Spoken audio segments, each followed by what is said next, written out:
Bienvenidos a Frontera Geek. Estando cerca del estreno de la cuarta entrega de esta novedosa y muy exitosa saga, el día de hoy comenzamos el viaje a través del despiadado submundo criminal y la búsqueda de venganza del hombre que por su letalidad es referido bajo la leyenda de Baba Yaga, The Boogeyman, el hombre del saco, John Wick.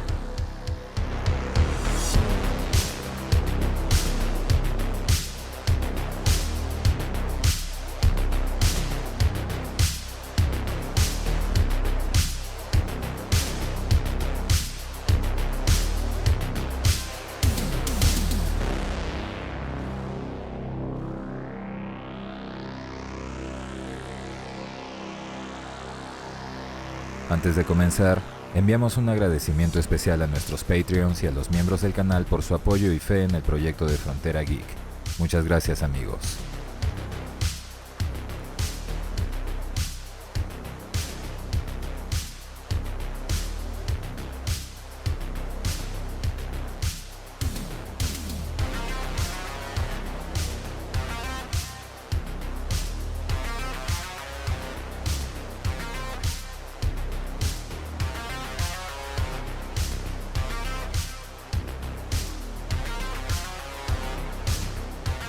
El ya mundialmente conocido actor canadiense Keanu Reeves inició su carrera desde muy joven, a mitad de los años 80, siendo tan solo un adolescente en films como Youngblood o River's Edge. Tras varias otras películas, su carrera comenzaría su primer gran ascenso, sumándose a elencos con grandes estrellas de la época, producciones como Punto de Quiebre con Gary Busey y el fallecido Patrick Swayze, Drácula de Bram Stoker con Gary Oldman, Winona Ryder y Anthony Hopkins, Speed, Máxima Velocidad con Sandra Bullock y Dennis Hopper, o El abogado del diablo junto al gran Al Pacino y Charlize Theron, entre muchas más. Sería en 1999, con el estreno de Matrix, uno de los grandes íconos de ciencia ficción de la década, que Keanu alcanzaría el pináculo temprano de su fama, haciéndose conocido por su papel de Neo para todas las generaciones cinéfilas. A partir de ese punto, sin embargo, pese a las secuelas de la misma y a haberse abierto a muchos otros géneros fílmicos, la intensidad de su carrera disminuyó por algunos tropiezos de taquilla y varios otros trabajos que no lograron convertirse en fenómeno mundial. Pero eso fue hasta el 2014, año en el que Keanu resurgiría de manera arrasadora gracias a John Wick, un oscuro thriller de acción que nos introdujo al submundo criminal de las mafias y los asesinos a sueldo, poniendo a su personaje en medio de una vorágine de combates, tiroteos y crisis existenciales nacidas a partir de un simple pero imparable deseo de venganza. La historia de John Wick fue escrita por el también productor de cine Derek Kolstad, y el director designado para la producción fue Chad Stahelski, quien inició su carrera en el cine siendo el doble de riesgo del ya fallecido Brandon Lee en la producción de El Cuervo. Curiosamente, ambos tienen una cantidad muy reducida de trabajos como escritor y director, pero la película de John Wick, aun siendo de las primeras producciones en las que tuvieron absoluto control creativo, tuvo una enorme aceptación crítica y del público. Parte de dicho éxito se debió a la excelente calidad actoral. Para el papel, Keanu se preparó con un extenuante entrenamiento en artes marciales como jiu-jitsu y judo, manejo de armas e incluso conducción de vehículos a alta velocidad. Un notable compromiso con el proyecto que es resaltado por todos sus compañeros de producción, una cualidad que Keanu ha exhibido en todos y cada uno de sus trabajos. Además de eso, el desempeño de las estrellas que lo acompañaron, tales como Alfie Allen, muy conocido en aquel entonces por el papel de Theon Greyjoy en Game of Thrones. El inglés Ian McShane, actor con una enorme cantidad de films de cine y televisión, conocido en su juventud por interpretar a Judas Iscariote en la clásica miniserie Jesús de Nazaret de Franco Sefirelli. John Leguizamo, famoso actor de origen colombiano con más de un papel en cintas del mismo estilo. Y sumado a ellos, el gran Willem Dafoe en el papel de Marcus, un actor que no requiere presentación. Sumado al cast, el gran trabajo en la fotografía, las excelentes coreografías de combate, las impresionantes escenas de acción con armas y vehículos, y el entorno citadino ambientado con rock moderno y música electrónica, hicieron que John Wick alcanzara un éxito sin precedentes que no solo puso a Keanu frente a los reflectores de todo medio posible, incluso de videojuegos ajenos al tema, sino que transformó la película en una saga, asegurando no solo 2 secuelas ya estrenadas y una por estrenar, sino también videojuegos relacionados, cómics y posiblemente series. Como ya mencionamos, el soundtrack fue una parte vital de su éxito, ya que fue único y característico, con una mayoría de composiciones de Joel Richards y Tyler Bates. Este último, el ex guitarrista de la conocida banda Marilyn Manson y también compositor del espectacular soundtrack de la cinta 300 de Zack Snyder. Además, la contribución de las pistas electrónicas más características aportadas por Lee Castlevania, el proyecto de música electrónica del DJ Dylan Eiland, y junto a ellas, algunos otros temas, incluyendo una nueva colaboración entre Bates y su ex compañero de banda, el ya referido Marilyn Manson. ¿Cómo es que inicia la gran saga de John Wick?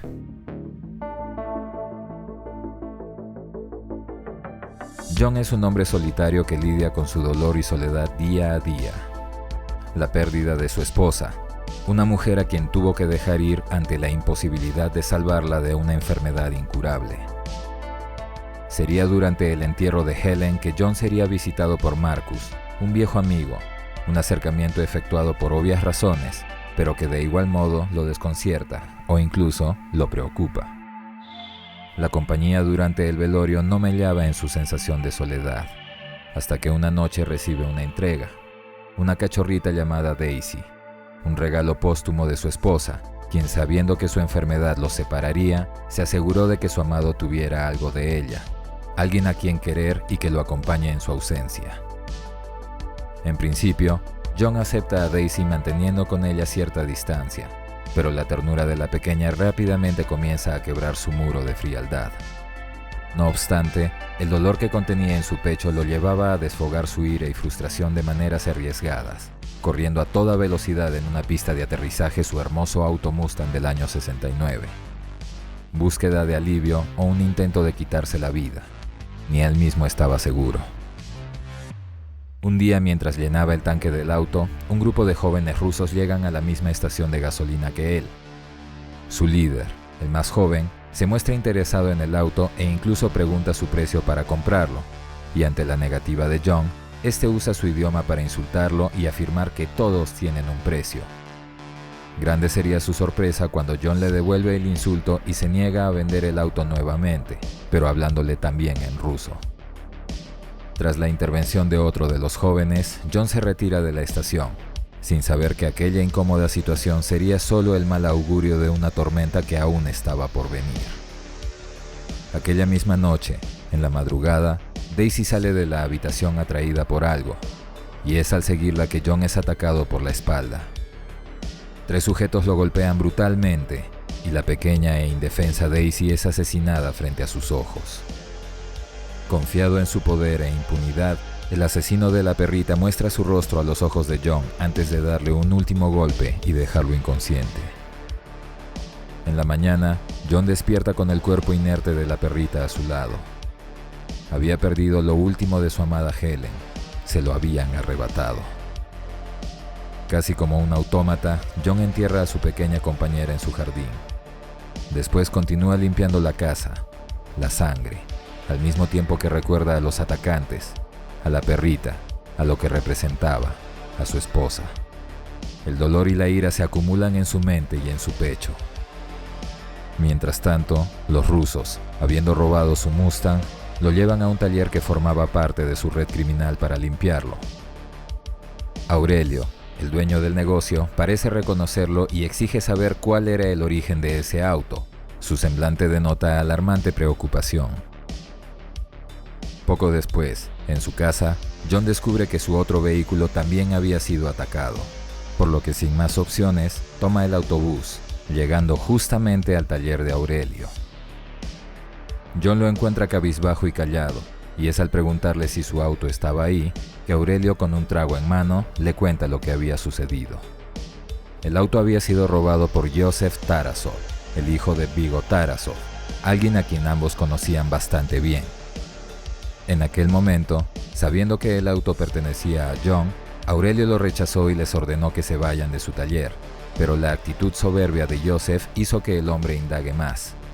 Así el muchacho reveló que el dueño del auto aún estaba vivo, pero su perro no había corrido con la misma suerte. Joseph se ríe mientras refiere la muerte de la mascota, y Aurelio le sigue la corriente unos segundos, hasta que le asesta un golpe en el rostro y lo tira al suelo.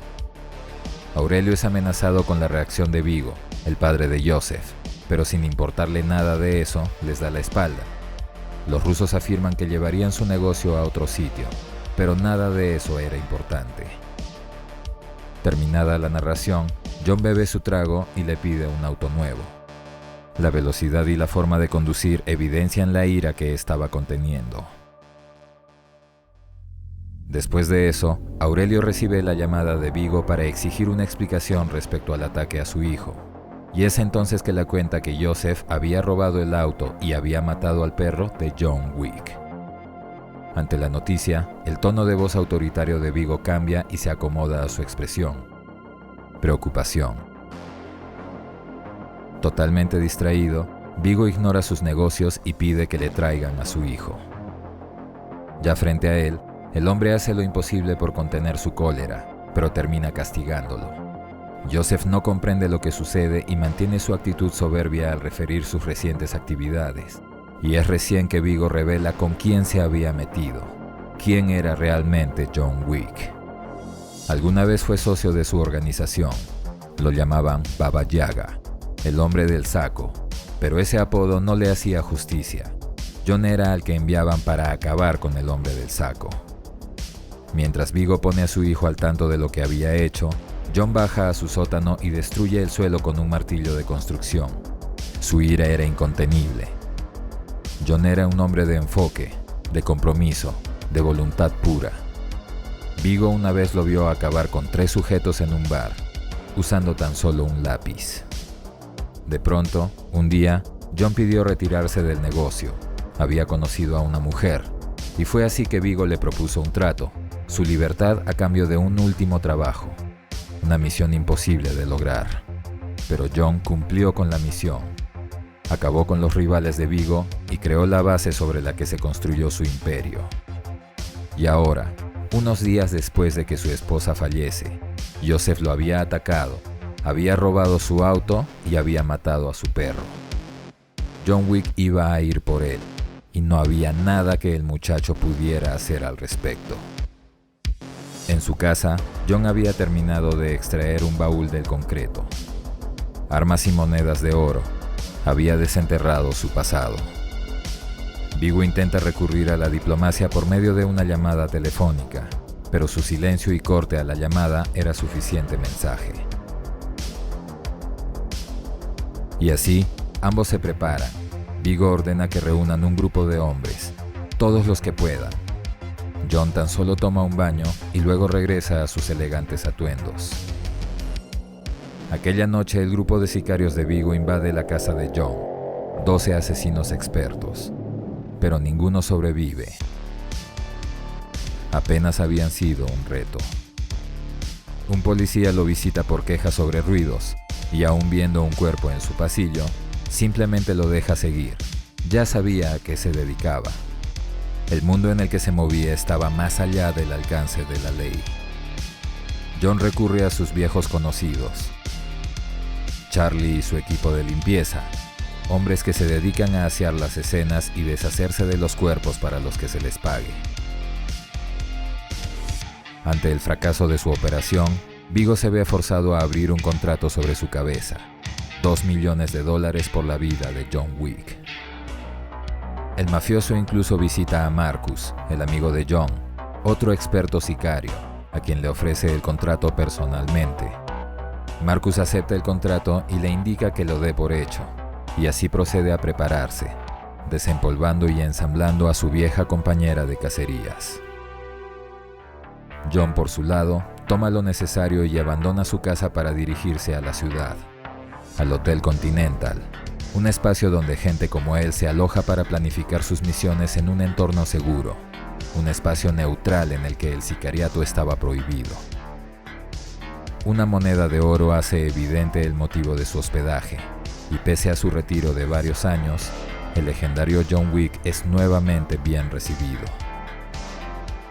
Aunque eran recuerdos de una vida que ya no tenía, las grabaciones y fotos de su esposa lo motivan a continuar su campaña. Y así se sumerge de nuevo en el submundo criminal que albergaba el Hotel Continental. Decenas de sicarios y asesinos reunidos en un solo lugar, bebiendo y disfrutando de la seguridad y beneficios que sus reglamentos y los códigos de aquel entorno les brindaban. John recurre a su viejo amigo Winston, el dueño del hotel, a quien le pide información sobre Joseph Tarasov.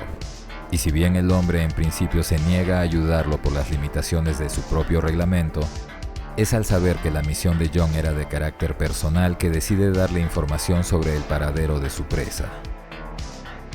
Paralelamente, el contrato de Vigo había llegado a oídos de una asesina que, aún contra las reglas del Continental, estaba dispuesta a llevar a cabo la tarea, por lo que Vigo decide incluso duplicar su pago. Ya sabiendo que Joseph se encontraba en la discoteca llamada The Red Circle, John se prepara metódicamente: protección, armas de fuego y de cuerpo a cuerpo. Muy bien resguardado por los numerosos hombres de Vigo, Joseph celebraba sin saber que estaba siendo usado como carnada por su propio padre. John ve llegar a los compañeros de Joseph, sus primeras presas. Se infiltra en la discoteca, interroga a Víctor, uno de los que lo atacaron en su casa, y tras sacarle la ubicación de Joseph, acaba con él y toma su teléfono. John se infiltra y acaba con los guardias del muchacho con facilidad, pero más hombres estaban en camino, por lo que aún teniendo a Joseph a su merced, decide dejarlo vivir para que su miedo continúe. Su venganza no podía ser rápida ni apresurada. Joseph huye semidesnudo entre la gente y es gracias al sacrificio de sus numerosos guardaespaldas que logra escapar junto a su otro compañero. Cansado por la lucha y habiendo sufrido una gran caída, John se ve obligado a huir en medio de la gente, pero no desaprovecha la oportunidad para torturar más a Joseph usando el teléfono de Víctor, solo para hacerle saber que él ya había caído. Bastante herido, John regresa al Continental y solicita hacer uso de los servicios médicos. Un doctor de la organización lo atiende y lo conmina a descansar para permitir su recuperación. Mientras tanto, Marcus, armado con un rifle de francotirador, se posiciona en el edificio de enfrente. Ubica a John con la mira del arma, pero al ver a Perkins, el contacto de Vigo, ingresar a su habitación, decide hacer un disparo de advertencia en su almohada para alertarlo. John reacciona y logra evadir el ataque inicial de Perkins, y tras una extenuante lucha, logra sobreponerse. Al ver que John estaba a salvo, Marcus se retira. John interroga a Perkins y la deja vivir a cambio de información: una iglesia en la zona llamada la Pequeña Rusia, lugar en el que Vigo almacenaba dinero, información y muchos recursos valiosos para su organización. Y así, John deja a la mujer al cuidado de un antiguo amigo de nombre Harry, quien habría de entregarla a la autoridad del hotel. Por la mañana, John irrumpe en la iglesia fachada y tras acabar con los guardias, fuerza al falso sacerdote a que lo lleve a la bóveda de Tarasov, donde procede a incendiar todo: el dinero, los objetos de valor, la información, todo. Y así se posiciona para esperar la siguiente jugada de los Tarasov. Mientras tanto, Perkins logra liberarse de las esposas y acaba con Harry, escapando del castigo del Continental. A la llegada de Vigo, John los embosca y comienza a acabar con sus hombres rápidamente, hasta que su líder usa un auto para golpearlo y lo deja inconsciente. En poder de Vigo, John explica el porqué de sus actos: el cómo su hijo tomó de él lo único que hacía que el dolor de perder a su esposa fuera llevadero, por lo que se rehúsa a detenerse y le exige que le entregue a su hijo o se resigne a morir junto con él. Vigo ordena que John sea asesinado y abandona las instalaciones. Pero Marcus interviene oportunamente, dándole un chance de defenderse, y tras una pelea, acaba con el último de sus hombres. Haciendo ya evidente su posición al respecto con una sonrisa, Marcus se retira.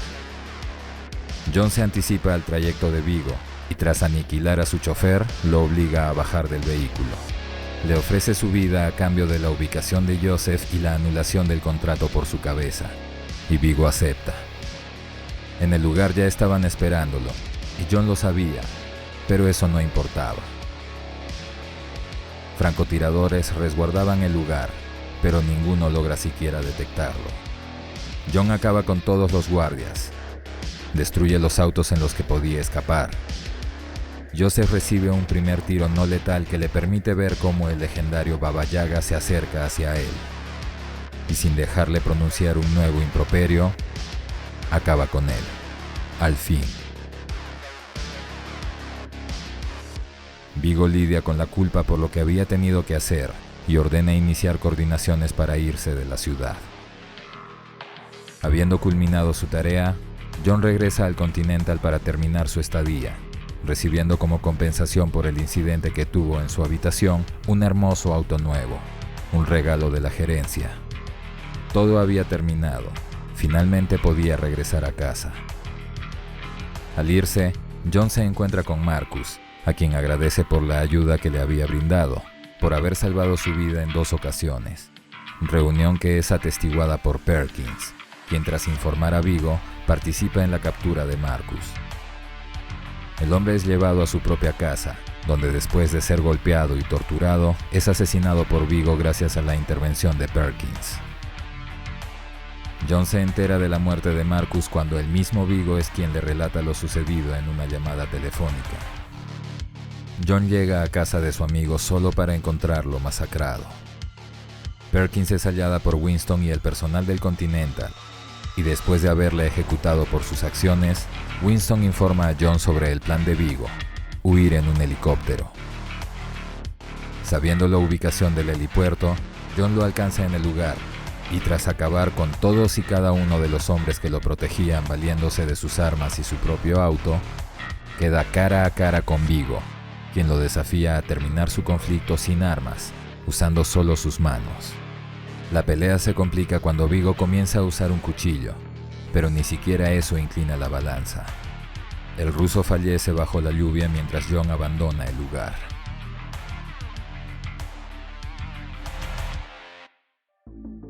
Tremendamente herido, John se ve obligado a recurrir a una perrera cercana para usar sus implementos en sus lesiones.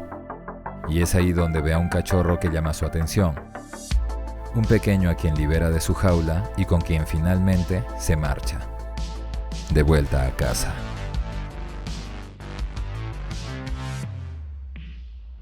John Wick es una cinta que no se complica con numerosos giros en la trama. La historia es simple, la venganza de John y todos aquellos eventos que tienen que suceder para que la obtenga. Y es por eso que la película explota mucho más la acción, los visuales y la música para ofrecer una historia rápida y dinámica. Pero afortunadamente, eso no sacrifica la profundidad del personaje, puesto que su motivación, referida las veces necesarias, es bastante clara. El dolor de la pérdida y, peor aún, el arrebato de ese último rayo de luz y esperanza que provino de la mujer a la que tanto extrañaba, la pequeña Daisy. Todos los que apreciamos a los animales podemos coincidir en que la pérdida de Daisy es un potente motivador, no solo para el personaje, sino también para el público, quienes estamos seguros comparten con nosotros el gozo de ver que la pequeña es vengada, aunque el momento quizás haya sido demasiado rápido. Lo que no podemos negar es que el uso del amedrentamiento en escenas como la de la piscina y la llamada al celular de Víctor satisfacen bien las ansias de ver cómo es que el odioso Joseph Tarasov teme por su vida. Gracias a eso y mucho más, John Wick se hizo célebre como personaje. La imagen de un hombre que lo pierde todo y se desata, pero en un contexto donde sus capacidades no lo encajonan como víctima, sino como el victimario, haciendo justicia a su apodo, el hombre del saco, Baba Yaga. El modo en que la cinta termina sugiere que la historia era autoconclusiva. Terminada su venganza, John adopta a un cachorro que llene el vacío que sentía y regresa a su retiro. Pero fue tal el éxito de la cinta, del personaje y del propio Keanu, que la historia de John Wick fue extendida, como ya dijimos, con 2 secuelas ya estrenadas y otra por estrenar. Pero la historia de John Wick continuará en nuestro siguiente video. Enviamos un saludo especial a nuestro amigo y miembro del canal Preda Wolf por su cumpleaños este 21 de febrero. Que la pases excelente y como siempre, muchas gracias por tu apoyo, bro. Esperamos que esta reseña les haya gustado. Déjennos su like, compartan el video Suscríbanse activando la campanita y recuerden que pueden hacerse miembros del canal o de nuestro Patreon y así ayudarnos a traerles mucho más contenido como este. Soy Dexeo, gracias por el apoyo y preferencia. Hasta la próxima.